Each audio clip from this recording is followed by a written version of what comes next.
Hello and welcome to Undivided. Thank you for being here. Thank you for your continuing commitment to give common sense a comeback.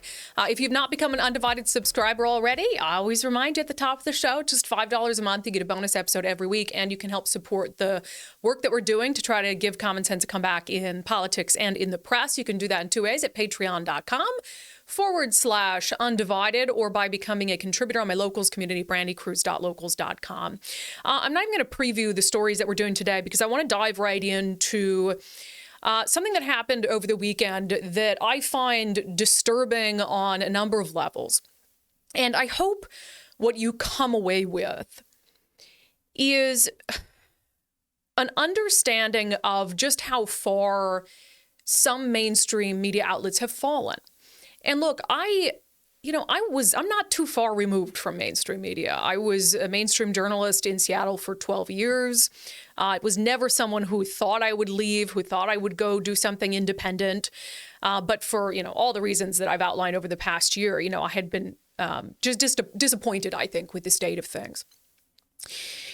There's something that happened over the weekend to another independent journalist who was covering a protest in Renton, Washington, which is just south of Seattle, if you're not familiar.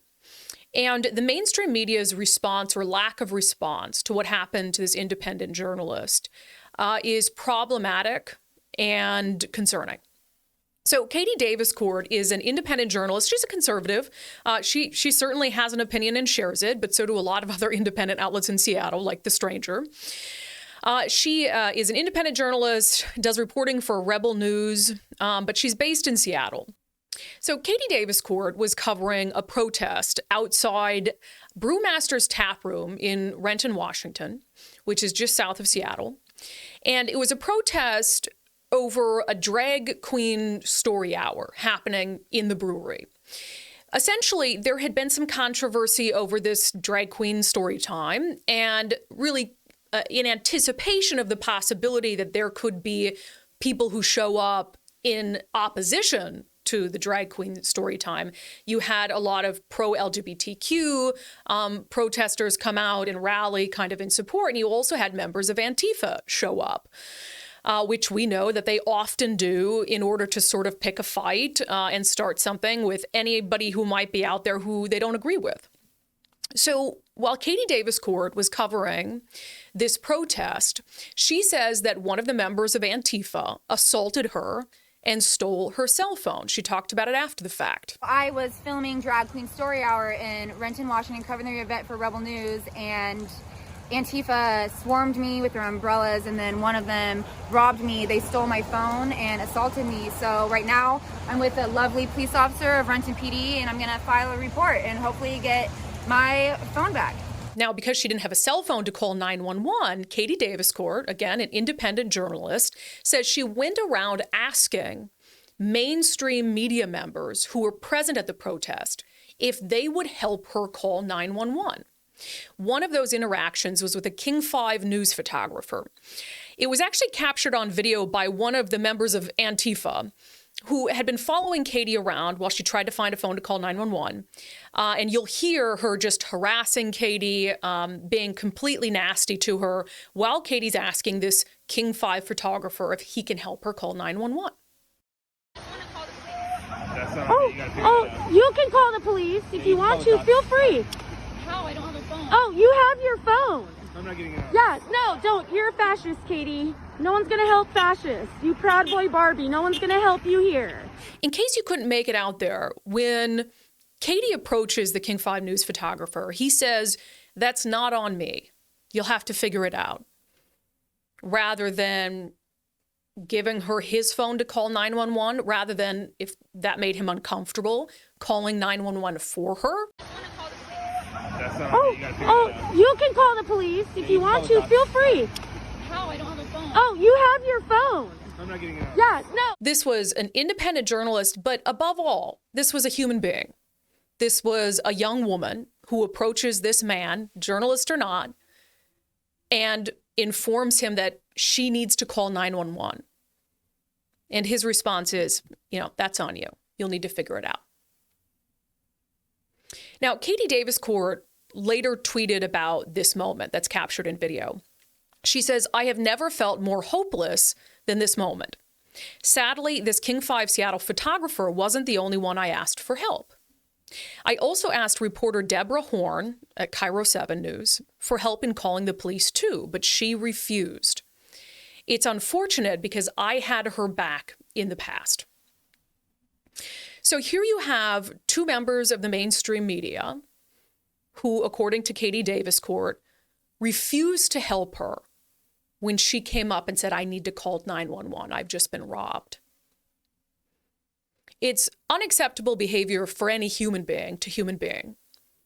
But it's also an increasing problem when it comes to the Seattle news media, shunning anyone, any journalist, any commentator who has a right-leaning bias.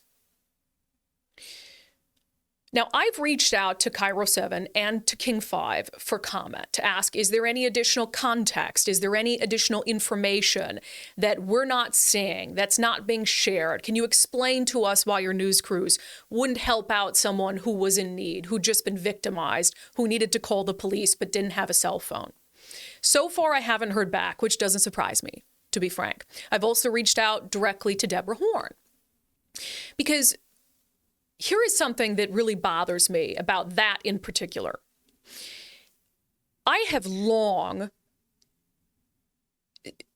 discussed the need for the media to stand up for one another when they're under attack, be it when they're under attack from a politician like Donald Trump, or when they are quite honestly physically under attack, like what happened to my crew at Chaz Chop when we were mobbed. And when no one from the mainstream media came to our defense, when it wasn't turned into a news story as it should have been, when members of the mainstream media got on and said it was like a mostly peaceful event or blamed the police for what was happening at Chaz Chop. I remember when our crew was mobbed there, a still photographer, a freelance still photographer, walking backwards as we tried to get away from the mob, snapping photographs rather than trying to help. And that same summer in 2020, Deborah Horn was mobbed by protesters.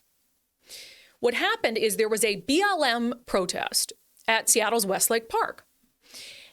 And Deborah Horn, being a legendary Black TV reporter in Seattle, you would think that she would be treated with an ounce of respect at a BLM rally. But instead, what happened, and it was captured on video, is these mostly white young protesters at Westlake Park surrounded Deborah Horn and forced her to leave the park, where she was simply trying to cover a rally. When this happened to Deborah Horn, again, it was November of 2020, I took to Twitter and lost it. These are tweets I sent out after Deborah Horn was mobbed at Westlake Park. I said, the absolute gall of these white people claiming to care about Black lives, disrespecting Deborah and the Cairo 7 Seattle crew in this way. I'm about to have a full-blown Twitter meltdown, you guys. I went on to say, I can't understand it. This is and has been mortifying to watch this continue to our friends in the news. Leaders need to speak up. Enough is enough. I went on to say, absolutely pathetic. A BLM rally and you harass Deborah, who is not only a Seattle legend, but a woman of color. You are so backward. I'd feel bad for you if it weren't so gross at this point. You don't care about Black lives. You only care about yourselves. So unequivocally, I came to Deborah Horn's defense. And I have to wonder, after the lack of action to help Katie Davis Court, would Deborah Horn come to my defense? If I were mobbed, if I were harassed, if I came to her and said, hey, they just stole my phone, can I use yours to call 911? The other thing about the incident with Deborah Horn in 2020, when I sent out those tweets, I also sent out the video her own station posted of the incident where she was harassed by these BLM protesters. Initially, that was put out by Cairo 7 on social media, showing exactly what happened to Deborah Horn. But then, and I recall this very well, the video was taken down, which I thought was odd. It was certainly newsworthy. Here you have a reporter trying to cover a protest and they're mobbed. It certainly speaks to the crowd's state of mind, their propensity for violence and harassment. So when Deborah Horn's video of her being mobbed was taken down, I thought, well, that's odd. And I reached out to a friend of mine who worked at Cairo 7. And at the time, this is what they told me about why the video was taken down. Now, I reached back out to this friend today and said, hey, you told me this in confidence 2 years ago. Can I make it public now? And they said, absolutely. This was the reason why video of Deborah Horn being confronted and harassed and forced to leave Westlake Park by BLM protesters was taken down. Quote, she is worried it'll hurt her ability to cover that group in the future. So a group that has just harassed her, intimidated her and her crew, forced them out of a public park, rather than shed light on that, you make the decision to take the video down because, quote, it will hurt her ability to cover that group in the future.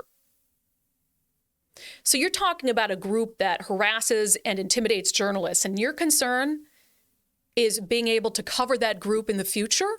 Being able to what? Maintain a good relationship with that group? Do you think for a second that if Deborah Horn had been forced out of Westlake Park by a group of right-wing protesters that they would have taken that video down?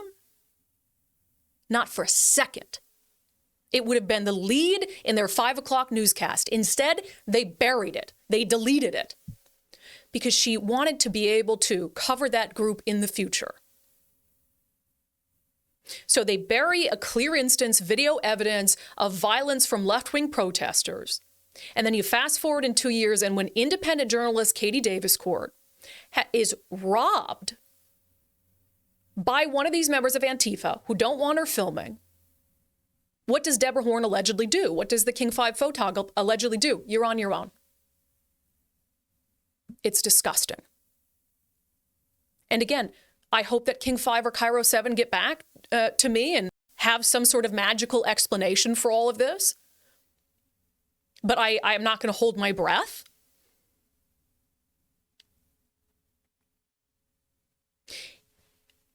And to me also, and I want to play for you. So there is clearly an issue here with if that had been, you know, a reporter from The Stranger, someone with a left-leaning bias, another member of the mainstream media who came up to them and said, oh my God, Antifa just robbed me of my phone. Can I use yours to call 911? Wouldn't even have been a question. So I really believe that this is political and it was about their opinion of Katie Davis-Court, when it should just be about humanity. Nobody deserves to have their phone stolen. Nobody deserves to be assaulted. Nobody deserves to feel that helpless. Why would you ever respond to another human being in that way and turn them away when they need help, especially a young woman? Come on. Come on. Now, there's some other elements of all this, and I'm going into detail on this because it really, really matters. There's some other elements to all this that bother me immensely. The protest they were all covering was over this drag queen story time. Now, drag queen story times have been controversial across the country because there have been some incidents where some of these drag queens were not wearing much clothing. And you've got little kids sitting in front of them. There were some instances where kids were exposed to genitals, etc. Now, this drag queen story time seemed to be pretty PG. It was a drag queen dressed kind of as an old lady reading a book. And look, I think parents should have a right to take their kids where they want to take their kids. Do I question a parent who might take their young child to a bar to watch a drag show and dancing? And, you know, some of the instances we've seen of kids being given money to give to drag queens. Yeah, that's weird to me. It's like taking your kid to a strip club. It's bizarre. But look, if you're a parent, you want to take your kid to this Renton drag queen story time, which seemed, you know, fine. Like I said, PG-13, fine, do it. But you can't argue that there aren't some legitimate criticisms to be had about these particular events. I think there are some very common sense criticisms to have about exposing young children in some cases to very scantily clad drag queens who might be dancing or whatever it is. So as an aside to whatever happened to Katie Davis Court outside, I watched the reports that King 5 News and Cairo 7 filed about this particular event and what was going on outside. Neither of the neither mentioned that there was an assault and a robbery outside, that there was neither of the reports even alluded to any potential problems that occurred outside of this event, even though we know that King 5 News knew what happened to Katie Davis Court and Cairo 7 News knew what happened to Katie Davis Court because Katie came up to them and told them. So not only was that left out of the reporting, but I'm going to play both of these news reports for you. And you tell me that there isn't an obvious, clear bias in their coverage of, again, drag queen story time, an issue that there have been some legitimate concerns and criticisms about. Support lining the streets in Renton Saturday with allies surrounding Brewmaster's Tap Room, rallying around this. The little blue truck inside is full of cheer. The Tap Room's monthly drag queen story hour. It's been hosting for a year and a half, but this time it's a packed house. Suddenly we got national exposure this week when some people just got all upset about it. The Tap Room's owner, Marley Rawls, says social media posts began spreading about a planned protest earlier this week, sparking a surge of threats and insults. And by Wednesday, Renton PD says someone shot what appears to be a BB through the window. It's not Christmas. While the support and new faces are a warm welcome. Good job keeping this up. We're just doing what we're doing, man. Rawls says it shouldn't even be an issue. We should have just have our kids hanging out. They shouldn't have to worry about coming in to enjoy a human being reading a book to them. Dear Santa. Dozens of kids came to hear Sylvia read Christmas classics, many of them coming for the first time. She's awesome. I just wanted to be a part of it, right? I wanted to, even if it was nobody here, I would still show up. Because all we're doing is trying to teach young children that it's all right to be reaching out and spreading love and acceptance to everybody, which I think is the best message everybody needs. This comes a week after the Department of Homeland Security warns of domestic terror threats to the LGBTQ community and other groups. While safety is in the back of their mind, supporters outside say now is the time to stay strong. I grew up in Nigeria and I was bullied a lot for being gay. And when that came, I had a bit of a flashback. And I was scared for a bit, but then I remember that we can't hide in our fear. And showing up. It shows the love for her and for you. Is the message loud and clear. To show all we exist. In Renton. That any oppression we must always resist. Julie Calhoun, King 5. Activists show support for a bar they believe was targeted because of its weekly drag queen story time. The crowd gathered outside the Brewmaster's Tap Room in Renton just 3 days after someone fired a shot into the business. That's when the owner decided to move that story time inside and when activists decided to show their support. Cairo 7's Deborah Horn is live now in Renton. And Deborah, this action surprised even the owner of the tap room. It absolutely did, Gwen. Not only is she surprised by this, and you see here there's just a few of the people who were here at the height of this, but surprised because of the reason for it, that someone fired onto her bar days before children usually gather here for drag queen story time. It felt and looked like a prelude to a big pride event. But these gay rights activists stood outside an unassuming bar in Renton's Fairwood neighborhood to lend support. Today we're going to dance, today we're going to march, and today we're going to stand for our LGBTQIA community members and our community members of Renton. All because of this. Beep, beep, beep. December's here. A drag queen's weekly telling of stories to children inside the Brewmaster Tap Room, something Sylvia Ostafamore says she has done here for a year and a half. But you can see, so I've got all the books that I'm reading tonight that I can choose from. These are classics, award-winning, different ones that we've been finding. It's nothing, I'm not brainwashing children. Plus the parents are here. I'm not kidnapping neighborhood kids to come down here and listen to stories. That's ridiculous. But last Wednesday, someone fired a pellet or BB gun into the business, sparking fear. So the bar's owner decided to move story time inside, lest whoever shot at the business come back. And the story went viral. Yeah, unfortunately. You say unfortunately. Yeah, we're just a small community gathering spot that has kind of blown up. We're just trying to let somebody read a book to kids. And it rallied the first out gay member of the Renton City Council to their cause, ignoring, she says, their constant fear. So we wait for moments like this so we can show up and be the allies, be the supporters, be the warriors that our ancestors, the people who came before us, were.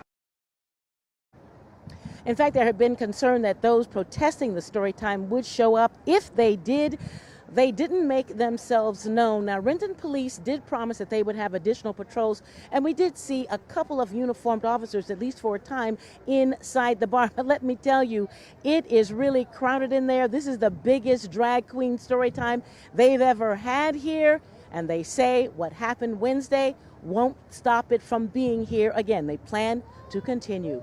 Reporting live in Renton, Deborah Horn, Cairo 7 News. Now, look, I'm not saying that the news needs to platform people who might be outside who genuinely are hateful, who hate gay people, like who are, I don't know, white, whatever it is. I'm not saying they have to platform hateful, ignorant opinions. But surely when you're covering a story like that, surely you can find a parent, or there is going to be a parent or a protester who is able to explain why they oppose drag queen story time for young kids. So you have these two news reports that don't mention anything of what happened outside the event and are essentially an endorsement of the event. Now, there's a third element to this whole ordeal that bothers me and should bother anyone who expects accountability from the media. In the press, our job is to hold powerful people accountable. In that sense, we have a tremendous amount of responsibility and a tremendous amount of power. But there's always this question of, okay, whose job is it to hold the media accountable when the media makes errors? And I've noticed this really concerning pattern of mainstream media organizations not wanting to hold themselves to the same level of accountability that they hold members of the public and politicians. King 5 News, as an example, there have been several instances where a decision from King 5 News has been talked about on conservative radios, like Jason Rantz, Dory Monson, or where I've done a story about it. So a couple of these things. You might recall on the podcast, I did a story about how King 5 News had basically a false story on hormone blockers reducing rates of depression in teens. Jason Rantz is a friend of mine who covered that story, and he'd reached out to King 5 News repeatedly for comment. And I don't know if eventually they got back to him, but for days they didn't say anything. He had alerted them to the error, asked for comment. 9 days went by before they corrected what was a blatantly false article. And they didn't put out any sort of statement acknowledging the error and how serious it was, how their error in reporting could have influenced a parent's decision to get their child hormone blockers. They just quietly went in and made some corrections. To me, that is not holding yourself accountable. Now, I also had reached out to King 5 News a couple times about a homicide suspect who had murdered a woman, brutally murdered a woman. And in the police report, he told officers that the Quran, he'd read the Quran, and his interpretation of it was that he needed to do this. Yet King 5 News and several other outlets in town acted as if police didn't have a possible motive. They didn't make any mention of the Quran, which was a key part of the statement this murder suspect made to police. But they completely left it out. And the point I made at the time was, would they have left that out if it was a Christian nationalist? If it was a white Christian who said, I read the Bible and the Bible told me I had to kill this woman? You think they would have left that out? Of course not. And I reached out repeatedly to King 5 News for comment on their reporting, and I never heard back. And again, haven't heard back from King 5 News yet about what happened with this photographer in Katie Davis court.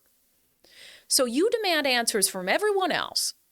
You go around holding everyone else accountable, but you're not willing to be accountable for your own news coverage.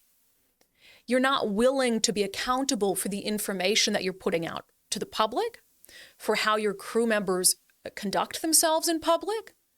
That should be problematic to anyone.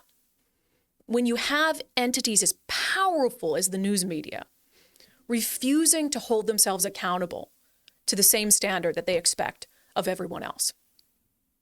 So, I feel terrible for Katie Davis court. No one deserves for that to happen to them. And no one deserves to, in a moment of need, be turned away. And for what? What reason? I have a hard time believing it's not over politics. I have a hard time believing that if it was someone else coming up to them to ask for help, their response would have been something other than, that's on you. You're on your own to figure it out. It really is quite shameful behavior from members of the press. The following segment is brought to you in partnership with Future 42. Turn your frustration into action at future42.org. Earlier this month on the show, I told you that it's time to be on the lookout for bad bills being pre-filed in Washington state. And as I said, my rationale was you can't wait until these bills get hearings and get momentum in Olympia. You really have to start speaking out about them early and often. And there are a couple bills that have now been pre-filed that I want to discuss because I think it shows really a frustrating lack of a lack of common sense priorities among the majority party in Olympia. And it's this continued effort to pass bills to make the lives of criminals easier, as opposed to making the lives of everyday citizens who are following the rules, following the laws, paying their taxes, as opposed to doing something to make our lives easier. The focus and the attention on making the lives of criminals easier is a strange thing to me. Now, I've said before we dive into these, that, I think if you make a mistake in your life and you end up incarcerated or in prison, the system ought to function in a way that sets you up to be in a better position and get on a better path once you are out of prison, because the vast majority of people who go to prison will get out someday. And so, it's not as if I'm not one of those lock them up and throw away the key. I'm not one of those people. I understand that reducing recidivism is very important, and making sure that felons can find a place to live, can find a job, etc. But that being said, I think that Democrats in Washington state have gone too far time and time again in focusing on the needs of criminals as opposed to the needs of everyone else in the population. So I'm going to give you a couple examples. One of those is House Bill 1024. What it would do is a couple things. It would, so if you're incarcerated and in prison, you can work to make some money. Now, one of the things that money can go to is helping to offset the cost of your incarceration. So, for instance, if a court determines at sentencing that the offender has the means to pay for the cost of their own incarceration, the court can order that they do so. It's like, you're the one who got in trouble. You're the one who committed a burglary or whatever it was. And if you can pay for the cost of your own incarceration, why should the taxpayers have to bear that burden? Like, I'm sorry, you're going to pay the $50 a day or whatever it is. Well, this bill would eliminate that. Even if you're behind bars, incarcerated, working a prison job, none of that money would go to offsetting the cost of your incarceration, and it would allow the inmate to keep more of that money.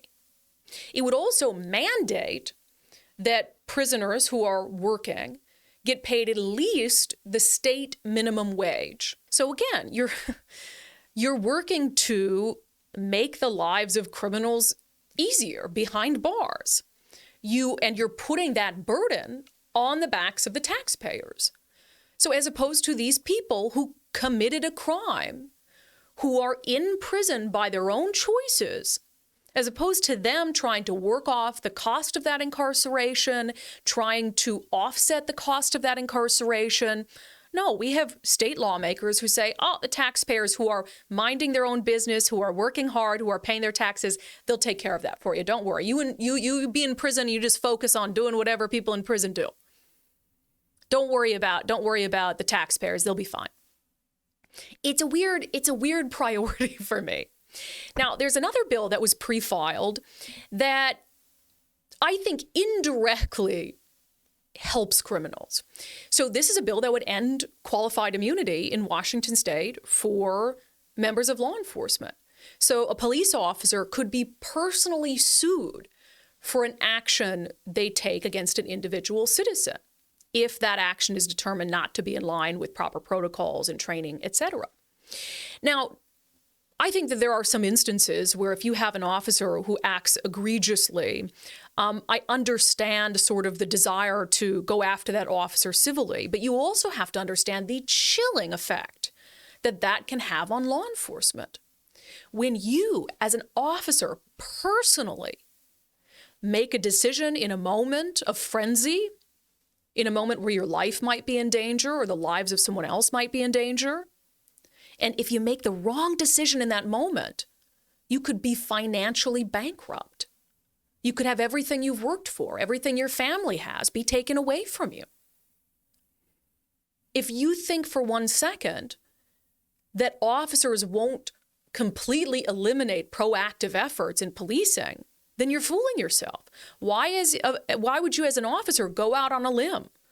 Why would you proactively put yourself in situations investigating possible crimes if you know that any decision you make could mean financial ruin? So you're going to have a lot of criminals who are going to get away with a lot of things because police aren't doing work proactively. Look, again, I don't think police officers should be above the law. I don't think anyone thinks police officers should be above the law. But it is a difficult job they undertake with complex rules and regulations surrounding it. And those of us who don't do the job, we have no idea the stress involved in split-second decisions. Now, there's one more bill. I don't think it's been pre-filed yet, but I know that it's been floated, and it's been floated by our friend Senator Joe Wynn, who we've had on the show before. I'll have to invite him back on to talk about this, but it's another one of these things where it's like, what about the people who are following the rules? So this would end low-level traffic stops for things like a broken tail light or expired tabs, where it's not an immediate, imminent public safety danger. The argument being that there's a disproportionate impact on low-income people and people of color. And it gets people entangled in this criminal legal system when maybe they didn't have the money to fix a broken taillight, or they didn't have the money to re-up their tabs. And again, I don't think that you have to throw the book at everyone who has an expired tab or everyone who has a broken tail light. But also, again, I go back to law-abiding citizens who are following rules. There's a lot of people who pay to renew the tabs and do so even though it presents a huge financial burden. The state of Washington has repeatedly rejected demands of voters for $35 car tabs to make them more affordable for everyone.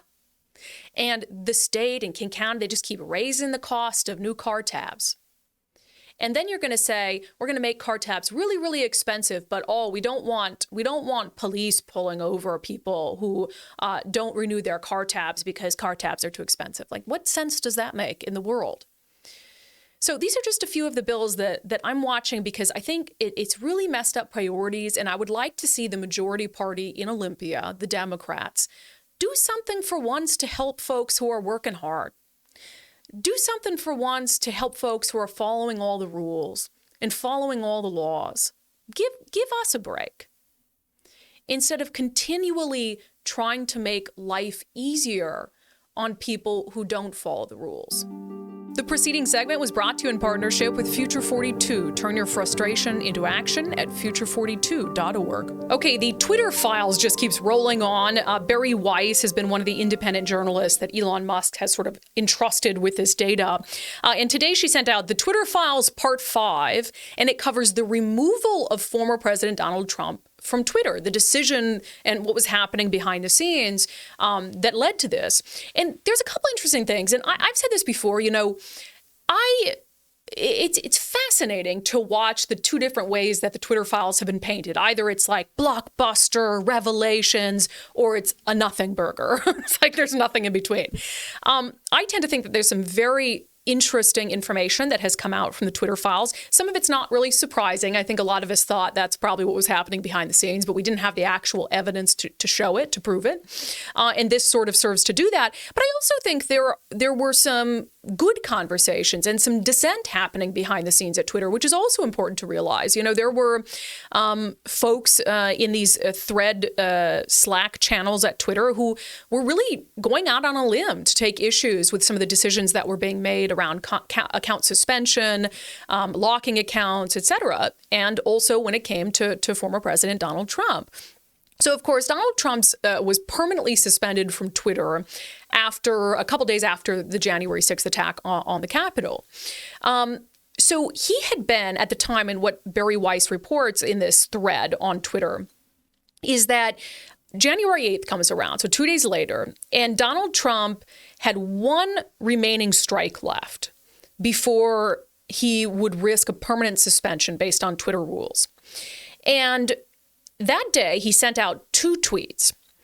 One of them was, "The 75 million great American patriots who voted for me, America First, and Make America Great Again will have a giant voice long into the future. They will not be disrespected or treated unfairly in any way, shape, or form." His second tweet was, "To all those who have asked, I will not be going to the inauguration on January 20th. So what happened after that is this internal discussion at Twitter as to whether either of those tweets would justify giving Donald Trump the final strike needed to suspend his account permanently. And one of the really interesting things that Bari Weiss does in this thread is she gives examples of how Twitter has responded to blatant threats of violence, for instance, from other leaders around the world. So, because what she's doing is giving us a baseline for here's how Twitter has handled questionable tweets from other world leaders versus how they handled questionable tweets from Donald Trump. So in 2018, the Ayatollah of Iran tweeted, "Israel is a malignant, cancerous tumor in the West Asian region and has to be removed and eradicated. It is possible and it will happen." So Twitter didn't delete that tweet, and they didn't ban the Ayatollah for that tweet, despite it being a threat against Israel. And I mean, I don't understand how you could say that that's not a threat of violence, right? And then she has an example of this tweet from the former Malaysian prime minister sent in October 2020, where he says, "Muslims have a right to be angry and to kill millions of French people for the massacres of the past." Okay, pretty blatant, right? Well, Twitter did delete that tweet for glorifying violence, but he still has his Twitter account. They didn't permanently suspend his Twitter account like they did Donald Trump's. So anyway, all of that just as context, Bari Weiss lays out the conversations happening behind the scenes, where essentially there were some Twitter employees who were just looking to bend the rules to fit what Donald Trump had tweeted on the morning of January 8th, because they were just itching to suspend him permanently. But there were Twitter employees pushing back, saying that they did not see policy violations in Trump's tweet, that they did not believe that those tweets amounted to an incitement to violence. And in fact, the internal unit at Twitter that officially reviews those things said that they determined internally that Trump's tweets were not in violation of Twitter policy. So as this is going on, Twitter executives, they have an all-staff meeting. They field questions from employees about, why they haven't taken action on Trump yet. And then just sort of out of nowhere, Twitter internally changes its decision-making and says, yes, one of these tweets was a violation of our policy, and they suspend Trump permanently. So it's really a fascinating, this was one of, I think, the most interesting threads, because it shows how Twitter, it wasn't committed to really looking at its rules and applying them evenly, no matter who, committed a violation. It was taking its rules and bending them to fit the needs, or in some cases, the demands of employees at Twitter who wanted to see Trump gone. And there was just so much pressure internally that Twitter ultimately relented to its employees and said, okay, he's gone. And then you permanently ban the president of the United States when, as Barry Weiss laid out, you have all these other examples of world leaders who had said far worse things on Twitter who got to keep their accounts. And that should get anyone concerned and thinking about how Twitter, the influence Twitter has and the way it uses that influence. And so I would be highly skeptical, if I were you, of anyone who is outright dismissing the Twitter files as a non-story. One more thing I wanted to get to today is Kyrsten Sinema's decision to leave the Democratic Party. I didn't talk about it on Friday because I was traveling and the show was pre-taped on Thursday, and she came out with that announcement on Friday. I can't say it's much of a surprise, but I do think it fits a really interesting trend of Democrats alienating the moderates in their party. We've seen it happen in Washington State, where, Governor Jay Inslee supported a challenger to a sitting Democrat who's a moderate. And with Kyrsten Sinema, think about all the ways that she's been vilified, that Senator Joe Manchin has been vilified from members of their own party from the progressive wing for standing firm, particularly on fiscal issues, like the price tag of the Build Back Better Act, where they're like, listen, you can't justify spending trillions of dollars on this. You're going to have to cut it down. And so, it's fascinating to me to watch Democrats completely reject the moderates in their own party. And I think that they're doing that to their own peril, because we know that moderates and independents, we are the majority, right? And you kind of will usually fall in one camp or lean toward one camp or the other, but there is an awful lot of swing voters out there, and swing voters decide elections. So I think it's a very odd strategy, a very odd practice for the Democratic Party to be catering to the fringe of its party, as opposed to saying, hey, let's cater to the group of people that makes up the majority of voters. So I commend Kyrsten Sinema for her decision to be an independent. I think that her rationale for that speaks to a lot of the things that we discuss on Undivided, where she sees these two parties that are so busy fighting each other that they're not fighting for the American people anymore. And she wants to try to remove that partisanship from the equation. She wants to get down to business. She wants to do the work of the people of Arizona. And she thinks the best way to do that is to remove herself from this really toxic two-party system that we have in this country. And I think that you're going to start to see this more and more often.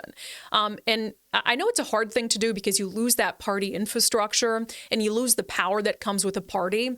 But I do think that you're going to start to see the power of both parties wane over time as some of these politicians, and I think there's a lot on the Republican side too, who haven't liked the direction of their party and who I can see as making more sense for them to be independents than Republicans. And so what I hope the effect that this has is for both parties to really reevaluate, who should we be catering to? Whose interest should we be most concerned with? It should probably be the majority, the overwhelming majority of Americans who aren't hyper-partisan, who want the government to work for them, who are tired of the bickering. I don't know how long it's going to take for both parties to sort of make that realization that, hey, because I made the comment during the midterm elections that all of a sudden when a big election year comes up, all of the candidates pretend to be moderates. And then when they get into office and they win, they ignore moderates and cater to the fringes of their party. And it's such a weird thing to me. And I don't know why voters continually fall for it. When they have Democrats, for instance, who spend all this time on anti-police and policies making crime worse. And then all of a sudden during the election, they're like, oh, I love the police and I want to help the crime crisis. It's like you can only lie like that and gaslight so many times before voters have to catch on to it, right? So anyway, good for Kyrsten Sinema. I hope there are other members of Congress who decide to join her. All right, it's Monday. We end the day with reading a few of your comments, and I wanted to read some comments on the Katie Davis court situation. I think, one of the things that disappoints me about some of these comments, and these are not on Patreon or Locals, because I don't think that I have subscribers who would say these types of things, but I wanted to read you some of what's being said on Twitter, because it's really fascinating how people will make excuses for violence if they support the political leanings of the person committing the act of violence or committing the crime. And it's a really sad state of affairs. And I saw all these comments on Twitter. I mean, there are a lot of people standing up for Katie Davis court, obviously.